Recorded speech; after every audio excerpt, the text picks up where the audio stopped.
बोकारो में लोकसभा चुनाव के समय जो सभा के बाद हम लोग वहाँ से निकल गए थे, तो उस पर एक केस हुआ था और उसी केस के सिलसिले में आज न्यायालय आना हुआ। क्या आचार संहिता से जुड़ा हुआ था क्या? नहीं, हमारे कई साथियों पर आरोप लगा था कि हमको वहाँ से भगा दिया गया था। जो लोकसभा चुनाव में बहुत बड़ा एक फिल्मी अंदाज में एक वाकया घटित हुआ था, तो उसी का प्रकरण है। और क्या उम्मीद करते हैं न्यायालय? देखिए, हम लोग उम्मीद यही करते हैं कि उचित न्यायालय से अपेक्षा भी है कि वह बेहतर न्याय करेगी और अभी तक जितने भी केस हुए हैं उनमें बेहतर ही न्याय मिला है। बड़ा वार चल रहा है। क्या चल रहा है बताइए? वार चल रहा है। देखिए, अच्छा एक बात बताइए कि आप जो है अनूप सिंह के गोद में बैठ कर नहीं, बिल्कुल। आज के दौर में जितना मेरे 36 के आंकड़े अनूप सिंह जी से है उतना किसी से नहीं है, तो ये केवल कहने की बातें हैं और वो तो उनसे बेहतर कौन जानता है कि वो दुनिया को कितना बेवकूफ़ बनाते हैं और किसके कितना अंदर में किसके साथ साठगांठ करते हैं, ये किसी से नहीं छुपा है। और हमने क्या कहा था, आज तो देश का हर नौजवान इन विषय को कहेगा और वो केवल धनबाद सांसद को ही क्यों, इस देश के तमाम उन सांसद विधायकों को कहेगा जो अवैध रूप से धन एकत्रित कर रहे हैं। आज भुखमरी है, लाचारी है, गरीबी है और उसी राज्य में उसी देश में कोई विशेष आदमी है जिसे हम लोग विधायक सांसद या ब्यूरोक्रेट्स कहते हैं, उसके पास लाखों नहीं करोड़ों नहीं हजारों करोड़ की संपत्ति है। तो ये तो कोई भी कहेगा। हमने तो ये कोई आरोप नहीं लगाया, ये तो एक याचिका दायर हुई है, एक सुप्रीम कोर्ट में एक याचिका दायर हुई है और उस याचिका के आधार पर न्यायालय ने राज्य सरकार को एक संदेश जारी किया है कि आप इस पर जांच करें, आप इस पे देखें कि क्या है मसला। और बिल्कुल आज धनबाद सांसद की आयु 50 वर्ष है और कोर्ट में दायर एक याचिका के अनुसार उनके पास 40,000 करोड़ की बेनामी संपत्ति है। यदि मान लें कि आज के बाद वह 30 साल और जिए, 80 साल एक संतोषजनक उम्र होता है, 30 साल और जिए, तो अगर वो उस बांटे, चूंकि वो बांटते भी हैं, अब बांटना चाहिए, अगर बांटने भी लगे ना तो एक दिन में 3-3 करोड़ रुपया बांटेंगे फिर भी उस पैसे को खत्म नहीं कर पाएंगे अपने पूरे जीवन में। और एक आदमी बड़ी मुश्किल से, एक मध्यम मिडिल क्लास फैमिली का आदमी एक दिन में बड़ी मुश्किल से 100, 200, 250 रुपये खर्च करता है।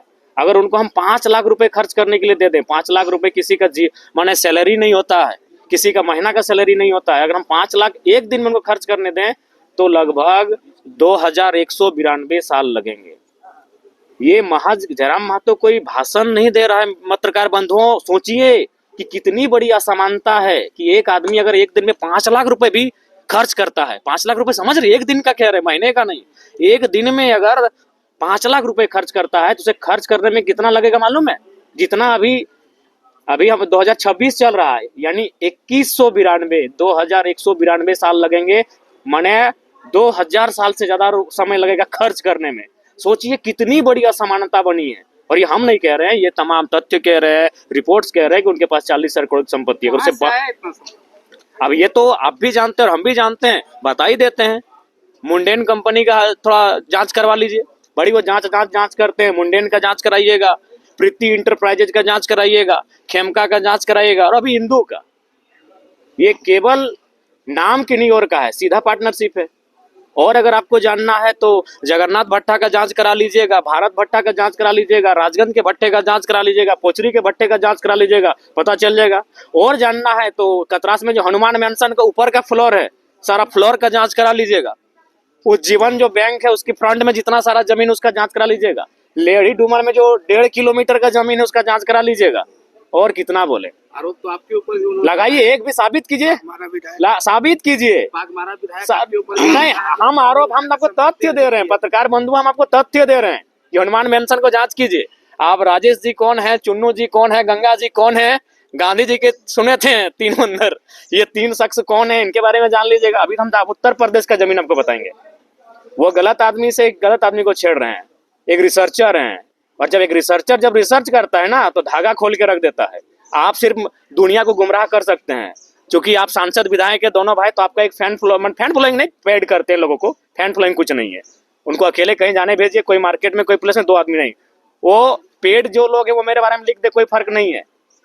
लेकिन आप तथ्य लाइए ना, हम किसी को दान भी देते हैं तो अपना व्हाइट मनी देते हैं, हम चेक काट के देते हैं। कहाँ है 1 रुपया एक्स्ट्रा? ये ना, कहाँ हमने जमीन खरीदा है? हम डुमरी में रहते हैं, भाड़े के आवास में रहते हैं। क्यों न, मेरे जिले से बाहर है, वो गिरिडीह जिला पड़ता है। और हम अभी तो अभी 4-5 किस्सा सुनाए हैं आपको। अभी देखिए ना, रिसर्चर के सामना कर रहे हैं, तो रिसर्चर कहाँ रिसर्च करेगा ना, उनको होश नहीं ठिकाने आएगा तो बेकार कहिएगा। सांसद जी अभी विदेश यात्रा वह उनकी यात्रा मंगलमय हो। मुझसे मैं उनसे व्यक्तिगत मेरी कोई मन लड़ाई नहीं है, बिल्कुल मैं उनका आज भी बड़ा भाई मानता हूं, लेकिन गलत नीतियों की मैं आलोचना करूंगा। एक और जहां गरीबी का और अमीरी के बीच खाई उत्पन्न हो रही है, एक और हम जहां शिक्षा के अभाव में पढ़े लिखे नौजवान दम तोड़ रहे हैं, एक और जहां स्वास्थ्य के अभाव में प्रतिदिन हजारों लोगों की जानें जा रही हैं, और उसी देश में कोई सांसद, कोई विधायक, कोई ब्यूरोक्रेट्स अगर हजारों करोड़ की बेनामी संपत्ति रखेगा तो मैं सवाल करूंगा। बिल्कुल उनको मैं बड़ा भाई मानता हूं, लेकिन मैं सवाल करूंगा और सवाल का जवाब उनके पास नहीं। अगर है तो आप रिसर्च करें, मैं आपको तथ्य दे रहा हूं। जाइए लड़े डूमर का वो जमीन देखिए। अभी तो पलमा भी जा रहे हैं, पलमा भी रिसर्च करने जा रहे हैं कि पलमा में भी एक जमीन का मामला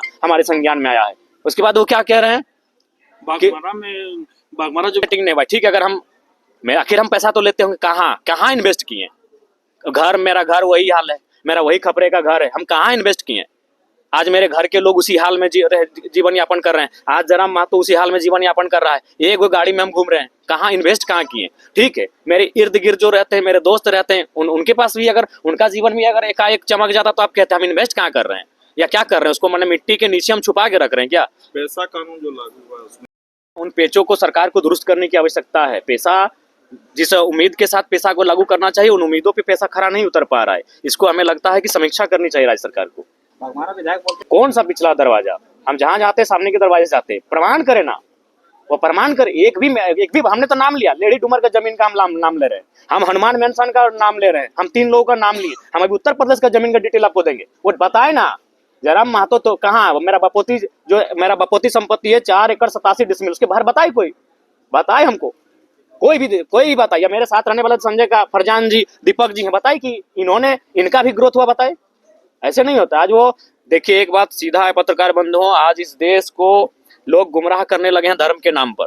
जब अखबार में एक दिन छपा था उनके पास कि 12,000 करोड़ की संपत्ति है, तब उनको किसी ने आइडिया दिया होगा कि अभी देश में राम जी का माहौल है, आप राम मंदिर का स्थापना कीजिए। एक बात कीजिए, हम लोग अगर कोई भी गांव में मंदिर नहीं, वो यज्ञ का कार्यक्रम करते हैं ना, तो कम से कम 6 महीना की तैयारी करते हैं, कम से कम 100 गांव में चंदा उठाते हैं। अगर मंदिर की बात करें ना, तो हमको याद है मेरे गांव में एक मंदिर है जो 1964 का स्थापना था, वो मंदिर आज तक प्राण प्रतिष्ठा नहीं हो पाया, क्योंकि एक मंदिर बनने में 30 साल 40 साल कितना लोग करते हैं। पहले पिलर बना के छोड़ते हैं, फिर ऊपर जाते हैं, फिर लिल्टन करते हैं, फिर पेंटिंग करते हैं, फिर कलश स्थापना क्या प्राण प्रतिष्ठा करते हैं। लोग हजारों गाँव का चंदा करते हैं। तो आप बताइए कब टेम्पो हो रहा था उसे चंदा उठाने के लिए? और नहीं तो फिर कहाँ से आएगा पैसा? धर्म आस्था का विषय है, सबको अपनी आस्था का सम्मान करना चाहिए। लेकिन मैं आज फिर कहूंगा, जब धर्म की बात कोई साधु करे सुहाना है, धर्म की बात कोई पैगंबर करे अच्छी बात है, धर्म की बात कोई जीसस करे अच्छी बात है। अगर कोई राजनेता धर्म की बात कर रहा है, सोच लीजिए वो अपने अवैध कारोबार को उसके आड़ में छुपाने का प्रयास कर रहा है। वो आपकी शिक्षा, आपके स्वास्थ्य को, आपके रोजगार को उसके आड़ में छुपाने का प्रयास कर रहा है। आज वो कह रहे हैं कि राम भक्त होना गर्व की बात है। ये कौन सा राम भक्त है जो अपनी चाची को अपने बेस्या शब्द से नवाजा सार्वजनिक जगह पर? बेस्या नहीं, बेस्या का जो विकृत शब्द होता है उस शब्द को आप और हम बोल नहीं सकते हैं। ये कौन सा राम भक्त है भाई जो बेस्या शब्द अपने सार्वजनिक हजारों लोगों के बीच में मीडिया के सामने अपनी चाची को संबोधन किया? आज अगर हिंदुत्व की बात करें तो बेटियों को लक्ष्मी का दर्जा दिया जाता है। अरे आप कौन से धर्म के और कौन से राम भक्त होने का दावा कर रहे हैं जो अपने बेटियों के नाम पे आप शराब का टेंडर लेने लगे हैं? कौन से धर्म की बात करने लगे हैं? वही धर्म रवि महतो नामक एक मजदूर को इतनी कंटिन्यू गालियां दी उनकी मां को लेकर, जिसका कोई आप चला नहीं सके, चैनल में लोग काट के चलाएं, कंटिन्यू गालियां दी गई। रवि महतो नाम के वर्कर को बागमारा विधायक इतनी कंटिन्यू गालियां दी, उसमें कम से कम 100 बार उनकी मां को लेकर गालियां दी गई। और आप वही बोले तो अगर अपने अपराध को ढकना है आज के डेट में, तो भगवान राम जी का नाम लीजिए। और जनता भी, कार्ल मार्क्स ने ऐसे 150 साल पहले कहा था कि धर्म को लोग अफीम की तरह इस्तेमाल करेंगे, और बिल्कुल आज के राजनेता धर्म के नाम पर उसको अफीम से भी खतरनाक इस्तेमाल कर रहे हैं। उनके सोचने की शक्ति को शून्य कर दे रहे हैं बिल्कुल। और अगर वो इतने बड़े राम भक्त है तो मैं उनसे पूछूंगा कि खाली बता दे कि रामचरितमानस को किसने लिखा है और मूल रामायण को किसने लिखा है और कब की तारीख में लिखा है, और एक दोहा सुना दें। राम भक्त है ना भाई। मैं दोनों भाइयों को जो अपने अवैध कारोबार को राम जी के आड़ में छुपाने का प्रयास कर रहे हैं, अपने एक धार्मिक माहौल में अपने अवैध कार्यों को छुपाने का प्रयास कर रहे हैं, मैं उन्हें सीधा आपके माध्यम से चुनौती देता हूं, एक पंक्ति सुना दे रामचरितमानस या रामायण का, और ये भी बताना कि रामायण वाल्मीकि जी ने कौन सा किताब लिखा है और गोस्वामी तुलसीदास जी ने कौन सा किताब लिखा है, यही तो बता दे वो, और कौन साल में लिखा है। अनुमानित किस साल में लिखा, क्योंकि उस समय का एग्जैक्ट डेटा किसी के पास नहीं है। अनुमानित होगा कि भाई इस सदी में, इस सदी के मध्य में लिखा गया है या फिर इस दशक में लिखा गया है। वो सिर्फ साल बता दे कि गोस्वामी तुलसीदास जी ने कौन सा किताब को लिखा है और वाल्मीकि महर्षि वाल्मीकि ने कौन सी किताब को लिखा है। अच्छा, सांसद जी के घर में सांसद तो यही, हाँ, अब राम जी को और एक बात, राम जी ने पूरे राजपाट का त्याग कर दिया, वो बाघमारा का त्याग नहीं कर पाए। वो 6 विधानसभा यानी सांसद बन चुके थे और वो बाघमारा का त्याग नहीं कर पाए और कह रहे राम भक्त हैं। जी नहीं, राम भक्त आज के दौर में जो त्याग कर सके उनकी तरह, जो उनकी तरह मर्यादित हो सके, जो उनकी तरह आचरण रख सके, वो राम का भक्त है। जो उनके नाम पर अपने काले कारनामों को ढकने का प्रयास करे, गलत बात है। राम जी को भी आज लोग मोहरा बना रहे हैं। ये बहुत दुख की बात है कि धर्म को लोग मोहरा बना रहे हैं और भोली भाली जनता उसमें उलझ जा रही है। मैं किसी भी धर्म और किसी भी आस्था के खिलाफ नहीं हूं, लेकिन अगर कोई राजनेता अपने अवैध कारोबार को, अपने गलत कार्यों को, धर्म को मोहरा बनाकर ढकने का काम करेगा, तो मैं एक वैज्ञानिक युग में रहने वाला युवा जरूर मैं जनता को कहूंगा, भाजपा जो है दलित, हम सहमत हैं, भारतीय जनता पार्टी के इस विचार का हम समर्थन करते हैं कि दलीय आधार पर चुनाव हो जाना चाहिए। नगर निगम चुनाव आपकी पार्टी कैंडिडेट? देखिए, निसंदेह नगर में हमारी जो परिस्थिति है वो ठीक उतनी नहीं है, लेकिन हम लोग प्रयास करेंगे। कहीं ऐसा भी होगा कोई अच्छे कैंडिडेट होंगे, उनका हम लोग समर्थन भी कर सकते हैं। वो किसी भी दल से होगा, वो किसी भी विचारधारा से होगा, हम लोग चाहेंगे कि भाई अगर ना जहां हमारी पहुंच नहीं होगी वहां हम लोग समर्थन भी करेंगे, जहां हम ठीक ठाक होंगे वहां चुनाव लड़ेंगे भी। और आज मैं आपके माध्यम से ये भी कहूंगा, जो उनके समर्थक हमारे खिलाफ कर रहे हैं वो हमारा खिलाफ कर सकते हैं इसलिए क्योंकि उनको पेड किया जाता है, लेकिन जिस दिन उनका कोई ममेरा भाई स्वास्थ्य कारणों से अगर उसके साथ कुछ अनहोनी घटना घटेगी, वो खुद याद करेगा कि यार मेरा भाई 10,000 रुपए के चलते उसे अपना स्वास्थ्य गंवाना पड़ा और वहीं हमारे सांसद के पास हजारों करोड़ रुपए कहाँ से आए। जब उसका ममेरा मौसेरा फुफेरा भाई, चूंकि उसको तो पैसा दिया जाता है पेड, लेकिन जब उसका ममेरा मौसेरा फुफेरा भाई 10 साल पढ़ाई लिखाई करने के बाद बेरोजगार होकर बैठ जाएगा, तब उसके मन में फिर एक विद्रोही का सवाल आएगा कि मेरे सांसद, मेरे विधायक के पास हजारों करोड़ की संपत्ति है और मेरा भाई 10 साल की तैयारी करने के बाद बेरोजगार बैठा है।